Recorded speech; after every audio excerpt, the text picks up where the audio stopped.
Hi friends, welcome back to my channel. নতুন একটা ভিডিওতে তোমাদের অনেক অনেক স্বাগত। আজ বিকালে আমি আর ঋদ্ধি একটু ঘুরতে বেরিয়েছিলাম।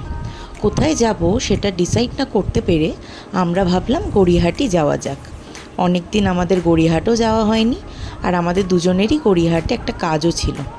তাই ভাবলাম এদিক ওইদিক না ঘুরে গড়িয়াহাটি যাওয়া যাক। আমরা পৌঁছে গেছি গড়িয়াহাটে।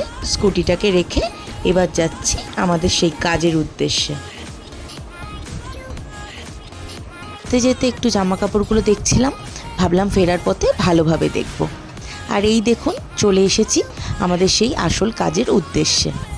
হ্যাঁ, আমি আর ঋদ্ধি নতুন ফোন নিয়েছি, তাই ফোন দুটোকে গয়নাগাটি পরাবো বলেই এখানে আসা। আর এই দেখুন দাদা বলছে যতই ব্লগ করো দাম কিন্তু কম হবে না। আর এই যে ফেরার পথে একটুখানি জামা কাপড় দেখে নিচ্ছিলাম। এইখানে এই দুটো হাফ প্যান্ট আমরা নিয়ে নিয়েছিলাম। আর এই যে একটু কোল্ড ড্রিঙ্কস খেলাম। খেয়ে এবার বাড়ি ফেরার পথে ভাবলাম ঢাকুরিয়ায় 3 টাকা করে নাকি চিকেন পকোড়া পাওয়া যায়, ওইখানেই যাওয়া যাক। পকোড়া খেতে এসে শুনছি আজ নাকি খুব তাড়াতাড়ি পকোড়াগুলো শেষ হয়ে গেছে। যাই হোক, কি আর করা যাবে।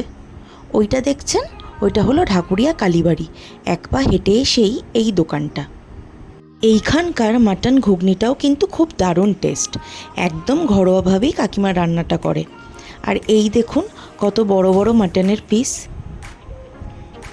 ঘুগনিটার টেস্টটা কিন্তু দারুণ ছিল। পাকোড়া পাইনি তো কি হয়েছে, ঘুগনিটা খেয়েই মনটা ভরে গেল। যাই হোক, ঘুগনি খেয়ে এবার বাড়ি ফেরার পালা।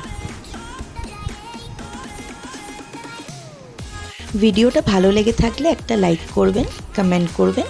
চ্যানেলে নতুন হয়ে থাকলে চ্যানেলটিকে সাবস্ক্রাইব করবেন। দেখা হচ্ছে পরের ভিডিওতে। ততদিন ভালো থাকবেন, সুস্থ থাকবেন। Bye bye.